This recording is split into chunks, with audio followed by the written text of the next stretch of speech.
Dear students, welcome to Learner's World. In this video, I'm going to talk about a short story, Harrison Bergeron by Kurt Vonnegut, FUGP Semester for SEC Literature, Calicut University. Summary of Harrison Bergeron. Harrison Bergeron എന്ന് പറയുന്നത് ഒരു short സ്റ്റോറിയാണ്. The story shows that forcing everyone to be equal by suppressing talent and individuality can lead to oppression and loss of freedom. അപ്പോൾ ഈ ഒരു കഥയിൽ പറയുന്നത് എല്ലാ ആളുകളെയും ഫോഴ്സ് ചെയ്തുകൊണ്ട് അവരുടെ ടാലൻ്റ് ഉള്ളവരെയും ഇല്ലാത്തവരെയൊക്കെ ഫോഴ്സ് ചെയ്തുകൊണ്ട് അവരെ അടിച്ചമർത്തുക, അവരുടെ ടാലൻ്റൊക്കെ നശിപ്പിക്കുക, അതുമൂലം എല്ലാവരെയും ഈക്വലാക്കുക, തുല്യരാക്കുക.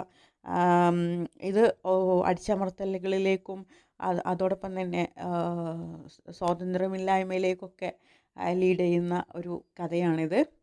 The story is set in the year 2081 in the United States. In this future society, the government has made everyone completely equal. People are not only equal before the law, but equal in intelligence, strength, beauty and talent. അപ്പോൾ ഈ ഒരു കഥ set ചെയ്തിരിക്കുന്നത് 1981 വർഷത്തിലാണ് ഇത് നടക്കുന്നത്, ഈ ഒരു കഥ നടക്കുന്നത്. അന്നത്തെ അമേരിക്കയിൽ അവിടുത്തെ ഗവൺമെൻറ് എല്ലാവരെയും പൂർണ്ണമായിട്ട് ഈക്വലാക്കാൻ ശ്രമിക്കുകയാണ് ചെയ്തിട്ടുള്ളത്. അപ്പോൾ ഇവിടെ എന്താണ് സംഭവിക്കുന്നതെന്ന് വെച്ചാൽ നല്ല കഴിവുള്ള ആളുകളുണ്ടാവും, ഇല്ലാത്തവരും ഉണ്ടാവും. എല്ലാവരെയും തുല്യരാക്കുന്ന സമയത്ത് ഈ കഴിവുള്ള ആളുകളൊക്കെ സപ്രസ് ചെയ്യുകയാണ് ചെയ്യുന്നത്, അവരൊക്കെ അടിച്ചമർത്തി തുല്യരാക്കുകയാണ് ചെയ്യുന്നത്. People are not only equal before the law, but equal in intelligence, strength, beauty and talent.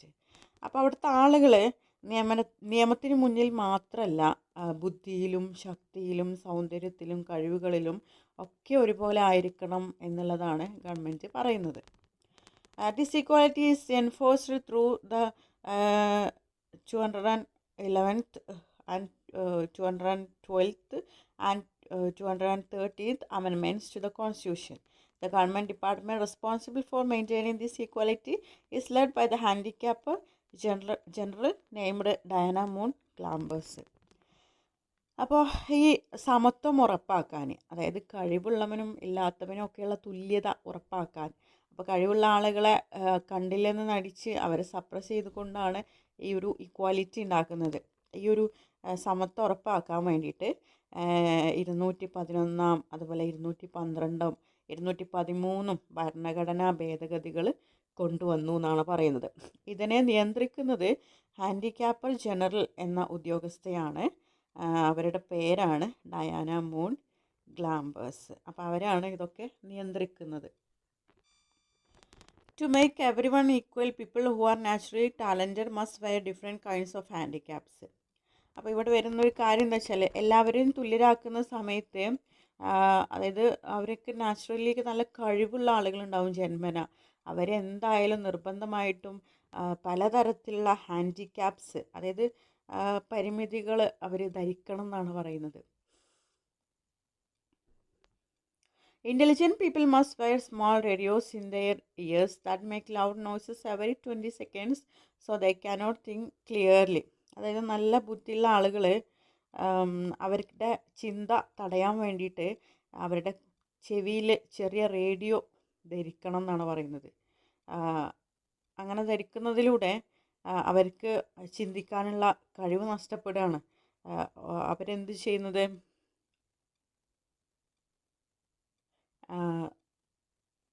intelligent people must wear small radios in their ears that make loud noises every 20 seconds so they cannot think clearly. അതായത് ഓരോ 20 സെക്കൻഡിലും ശക്തമായിട്ടുള്ള ശബ്ദം ഈ റേഡിയോയിൽ നിന്ന് അവരുടെ ചെവിയിൽ ഘടിപ്പിച്ചിട്ടുള്ള ഈ റേഡിയോയിൽ നിന്ന് കേൾക്കും. അപ്പോൾ അതുമൂലം അവർക്ക് നല്ല രീതിയിൽ ചിന്തിക്കാനുള്ള കഴിവ് അവർക്ക് നഷ്ടപ്പെട്ടാണ്. ചിന്തിക്കാൻ അവർക്ക് സമയം കിട്ടുന്നില്ല ഈ ഹെവി ആയിട്ടുള്ള സൗണ്ട് കേൾക്കുന്ന സമയത്ത്. Strong people must carry heavy weights attached to their bodies. അതുപോലെ നല്ല സ്ട്രോങ് ആയിട്ടുള്ള ആളുകൾ അവർ ഭാരമുള്ള ചങ്ങലകളും വസ്തുക്കളൊക്കെ കെട്ടിവെക്കണം അവരുടെ ബോഡിയിൽ, ഹെവി ആയിട്ടുള്ള വെയ്റ്റുകൾ കെട്ടിവെക്കണം എന്നാണ് പറയുന്നത്. Beautiful people must wear ugly mask so that they do not look more attractive than others.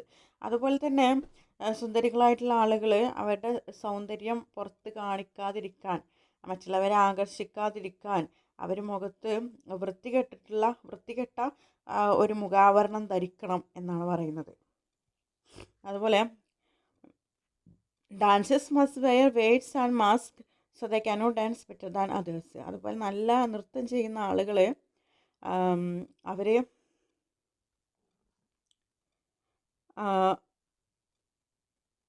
ഭാരങ്ങളൊക്കെ എടുക്കുന്ന സമയത്ത് അവരുടെ ബോഡിയിൽ ഭാരങ്ങളൊക്കെ കെട്ടിവെക്കുമ്പോൾ, അതുപോലെ മോശമായിട്ടുള്ള മാസ്കുകളൊക്കെ ധരിക്കുന്ന സമയത്തൊക്കെ അവർക്ക് മറ്റുള്ളവരെക്കാളും കൂടുതൽ നല്ല രീതിയിൽ ഡാൻസ് ചെയ്യാനൊന്നും കഴിയുന്നില്ല, അങ്ങനത്തെ ഒരു അവസ്ഥ. അപ്പോൾ ഇവിടെയൊക്കെ നമ്മൾ കാണുന്നത്, അതായത് ഒരുപാട് കഴിവുകളുള്ള ആളുകൾക്ക് അവരുടെ കഴിവിനെ സപ്രസ് ചെയ്യുകയാണ് ചെയ്യുന്നത്, അടിച്ചമർത്തുകയാണ് ചെയ്യുന്നത്. അതായത് ഗവൺമെൻറ് എന്താണ് ചെയ്യുന്നത്, എല്ലാവരെയും ഈക്വലാക്കുക എന്നുള്ള ഒരു ആശയത്തിൽ നിന്ന് കഴിവുള്ളവനെ അടിച്ചമർത്തി അവൻ്റെ കഴിവ് പുറത്തെടുക്കാതിരിക്കാനാണ് ഇങ്ങനെയുള്ള ഓരോ കാര്യങ്ങൾ ചെയ്യുന്നത്. അതായത് നല്ല ബുദ്ധിയുള്ള ആളുകളെ ചെവിയിലൊരു റേഡിയോ ഘടിപ്പിച്ച് കഴിഞ്ഞാൽ ഓരോ 20 സെക്കൻഡിലും ഈ റേഡിയോയിൽ നിന്ന് വലിയ സൗണ്ട് വരും. അതുമൂലം അയാൾക്ക് നല്ല രീതിയിൽ ചിന്തിക്കാൻ കഴിയുന്നില്ല. അതോടൊപ്പം തന്നെ നല്ല സ്ട്രോങ് ആയിട്ടുള്ള പീപ്പിൾ ഉണ്ടാവും, നല്ല ശക്തിയുള്ള, അവരുടെ ബോഡിയിൽ വലിയ വെയിറ്റൊക്കെ കെട്ടിവെച്ച് കഴിഞ്ഞാൽ അവർക്ക് അവരുടെ സ്ട്രെങ്ത്ത് കാണിക്കാൻ കഴിയില്ല. നല്ല ഡാൻസേഴ്സിൻ്റെ ബോഡിയിൽ വെയിറ്റ് കെട്ടിവെച്ച് കഴിഞ്ഞാൽ അവർക്ക് നല്ല രീതിയിൽ നൃത്തം ചെയ്യാൻ കഴിയില്ല. നല്ല സൗന്ദര്യമുള്ള ആളുകളുടെ മുഖത്ത് വൃത്തികെട്ടിട്ടുള്ള മുഖാവരണങ്ങൾ ധരിപ്പിച്ച് കഴിഞ്ഞാൽ അവരുടെ സൗന്ദര്യം മറ്റുള്ളവർക്ക് ആസ്വദിക്കാൻ കഴിയില്ല. അങ്ങനെയൊക്കെ എല്ലാവരെയും ഈക്വലാക്കുകയാണ് ഇവർ ചെയ്യുന്നത്. The story focuses on a couple named George Bergeron and Hazel Bergeron. അപ്പോൾ ഈ കഥയുടെ പ്രധാന കഥാപാത്രങ്ങളാണ് ജോർജ് ബെർഗറനും ഹൈസൽ ബെർഗറനും. അവർ ദമ്പതികളാണ്. Hazel has average intelligence but George is above average. Because of this, George is required to wear a mental handicap radio in his ear that constantly interrupts his thoughts with loud sounds. അപ്പോൾ ഇവർ ഭാര്യയും ഭർത്താവുമാണ്, ഈ ഒരു George ബെർഗറനും Hazel ബെർഗറനും. അപ്പോൾ Hazel ഒരു സാധാരണ ഒരു സ്ത്രീയാണ്, നോർമലായിട്ടുള്ള ഇൻ്റലിജൻ്റുള്ളൊരു സ്ത്രീയാണ്. പക്ഷേ ജോർജ് സാധാരണക്കാരേക്കാൾ ബുദ്ധിയുള്ളവനാണ് ജോർജ്. അതുകൊണ്ട് തന്നെ ജോർജിൻ്റെ ആ ഒരു ചിന്തനെ തടയാൻ വേണ്ടിയിട്ട് മെൻ്റൽ ഹാൻഡിക്യാപ്പ് റേഡിയോ കാതിൽ ധരിപ്പിക്കേണ്ടതായിട്ട് വരുന്നു. അപ്പോൾ ഇങ്ങനെ വലിയ നോയ്സ് ഇങ്ങനെ ഇടയ്ക്കിടയ്ക്ക് ഓരോ സെക്കൻഡിലും നോയ്സ് വരുന്നത് മൂലം നല്ല രീതിയിൽ ചിന്തിക്കാൻ കഴിയുന്നില്ല. George and Hazel have a 14-year-old son named Harrison Bergeron. അപ്പോൾ നമ്മുടെ ഷോർട്ട് സ്റ്റോറീൻ്റെ ടൈറ്റിലാണ് ഹാരിസൺ ബെർഗറൻ എന്ന് പറയുന്നത്. അത് ഇവരുടെ 14 വയസ്സായിട്ടുള്ള ഒരു മകനാണ്. Harrison is extremely intelligent, strong and talented. Because of these exceptional abilities, the government consider him dangerous. He has been arrested and taken away by the authorities. അപ്പോൾ ഇവരുടെ ഒരേ ഒരു മകനാണ്, 14-കാരനായിട്ടുള്ള മകനാണ് ഹാരിസൺ ബെർഗറൻ എന്ന് പറയുന്നത്. വളരെ ബുദ്ധിയുള്ളതും ശക്തിയുള്ളതും കഴിവുള്ളതൊക്കെ ആയിട്ടുള്ള ഒരാളാണ്. അതിനാൽ സർക്കാർ അവനെ ഒരു ഡേഞ്ചറസ് ആണ് അവൻ എന്ന് പറഞ്ഞിട്ട് അറസ്റ്റ് ചെയ്ത് ജയിലിൽ അടച്ചിരിക്കുകയാണ്. One evening, George and Hazel are watching television. A group of ballerinas is performing a dance, but they cannot dance gracefully because they are wearing heavy weights and ugly masks. അങ്ങനെ ഒരു ദിവസം വൈകുന്നേരം ജോർജും ഹേസലും television കാണുകയാണ്. അവിടെ ചില നർത്തകികൾ നൃത്തം ചെയ്യുന്നുണ്ട്. പക്ഷേ അവർ ഭാരമുള്ള ഉപകരണങ്ങളും മുഖാവരണങ്ങളൊക്കെ ധരിച്ചതിനാൽ അവർക്ക് മനോഹരമായിട്ട് നൃത്തം ചെയ്യാനൊന്നും കഴിയുന്നില്ല. നല്ല ടാലൻറ്റഡ് ആയിട്ടുള്ള ഡാൻസേഴ്സാണ്, പക്ഷെ അവരുടെ മേത്ത് ബോഡിയിൽ ഒരുപാട് ഹെവി വെയ്റ്റ്സ് ഒക്കെ കയറ്റിയത് കൊണ്ട് അവർക്ക് നല്ല രീതിയിൽ നൃത്തം ചെയ്യാൻ കഴിയുന്നില്ല.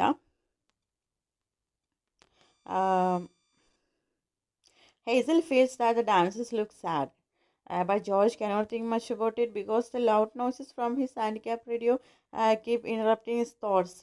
ആ സമയത്ത് ഹേസൽ ഇത് കാണുന്ന സമയത്ത്, ഈ ഡാൻസേഴ്സിനെ കാണുന്ന സമയത്ത് ഡാൻസേഴ്സിന് നല്ല സാഡ്നെസ് ഉണ്ടെന്ന് ഹേസലിന് മനസ്സിലായി.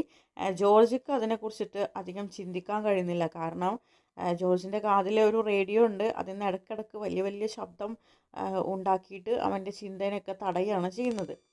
Suddenly the television program is interrupted by a news bulletin.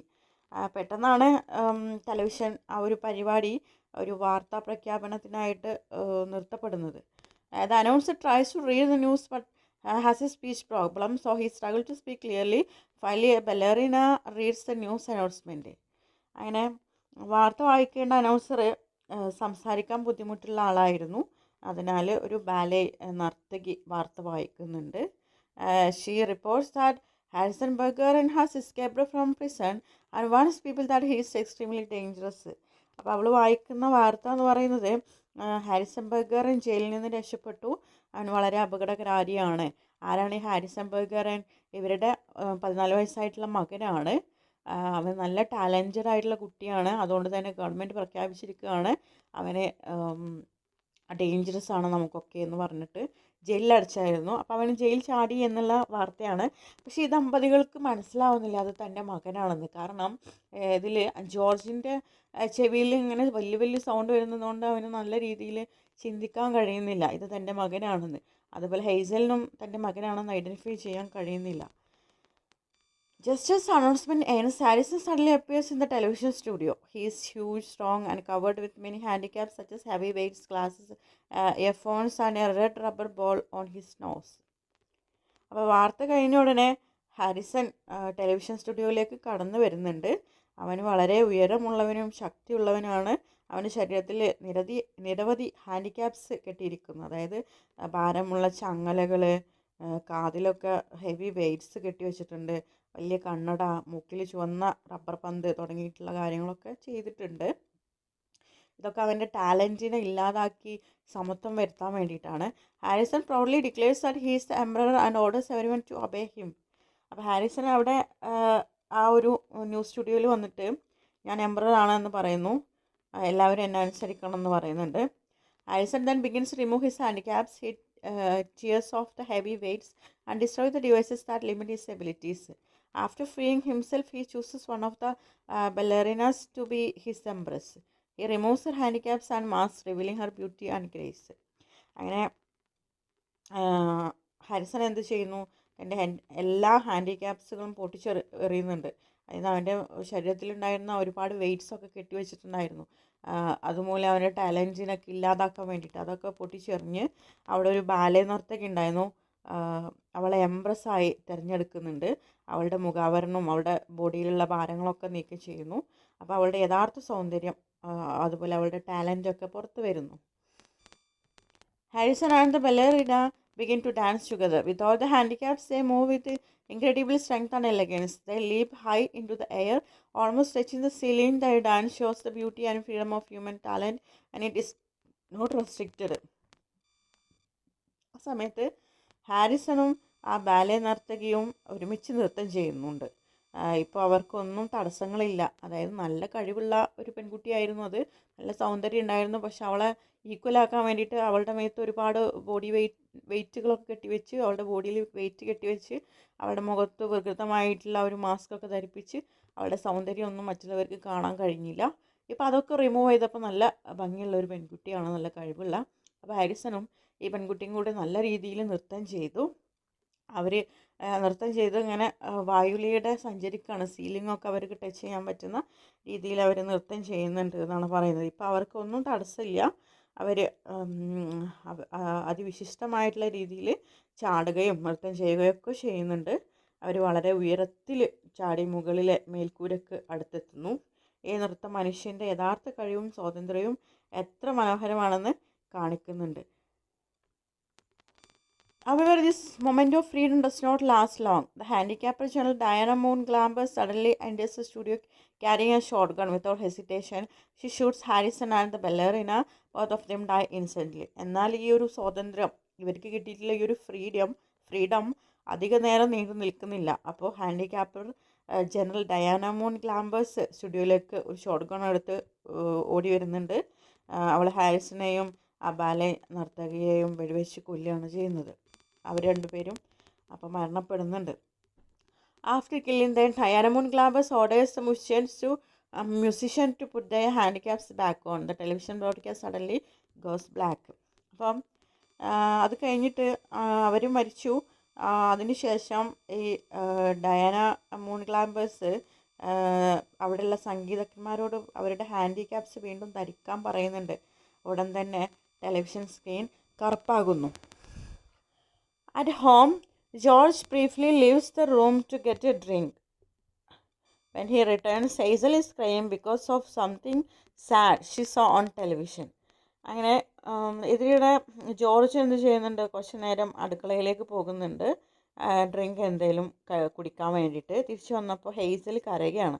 അപ്പോൾ ഇവിടെ എന്താണെന്ന് വെച്ചാൽ, അതായത് ഇവരുടെ മകനെയാണ് വെടിവെച്ച് കൊന്നിട്ടുള്ളത്. അത് ഇവർ കാണുന്നുണ്ട്, പക്ഷേ ജോർജിന് മനസ്സിലാക്കാൻ പറ്റുന്നില്ല തൻ്റെ മകനാണെന്ന്. കാരണം ജോർജ് നല്ല ഇൻ്റലിജൻ്റ് ഉള്ള ആളാണ്, പക്ഷേ ഈ ഒരു ഹാൻഡിക്യാപ്സ് ധരിച്ചത് കൊണ്ട് അവന് കുറേ ആ റേഡിയോ ഘടിപ്പിച്ചത് കൊണ്ട് വലിയ ശബ്ദം കേൾക്കുന്നുണ്ട്, ചിന്തിക്കാൻ കഴിയുന്നില്ല, ഓരോ സെക്കൻഡിലും ചിന്തിക്കാൻ കഴിയുന്നില്ല. ഹെയ്സൽ ഇതേമാതിരി സങ്കടം വരുന്നുണ്ട്, പക്ഷേ എന്തിനാണെന്ന് അവൾക്കും മനസ്സിലാകുന്നില്ല. Hazel is crime because of something sad she saw on television. അവർ she cannot remember what made her cry. George also cannot think about it because the loud noise from his mentally handicapped radio interrupts his thoughts again. അപ്പോൾ hazel George വന്ന സമയത്ത് കരയാണ്. അവൾ എന്തിനാണ് കരയുന്നതെന്ന് അവൾക്ക് ഓർമ്മിക്കാൻ കഴിയുന്നില്ല. ജോർജിനും എന്താണ് സംഭവിച്ചതെന്ന് ചിന്തിക്കാൻ കഴിയുന്നില്ല. കാരണം അവൻ്റെ കാതിലെ റേഡിയോ വീണ്ടും വലിയ ശബ്ദം ഉണ്ടാക്കി അവൻ്റെ ചിന്തനെ തടയുന്നുണ്ട്. In the end, both of them forget what happened. Life continues as usual in a society where equality is enforced by suppressing human abilities. അവസാനം, ഈ കഥയുടെ അവസാനം രണ്ടുപേരും ആ സംഭവത്തെ പൂർണ്ണമായിട്ടും മറക്കുന്നുണ്ട്.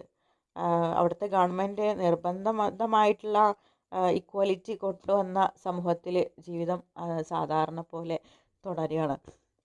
അപ്പോൾ ഈ ഒരു സ്റ്റോറിയിൽ പറയുന്ന ഒരു തീം എന്ന് പറഞ്ഞാൽ, ഗവൺമെൻറ് ഇങ്ങനെ ഒരു പ്രഖ്യാപനം നടത്തതിന് ശേഷം, അതായത് ഒരു ഇക്വാലിറ്റി ഫോഴ്സ് ചെയ്യുകയാണ് ചെയ്യുന്നത്.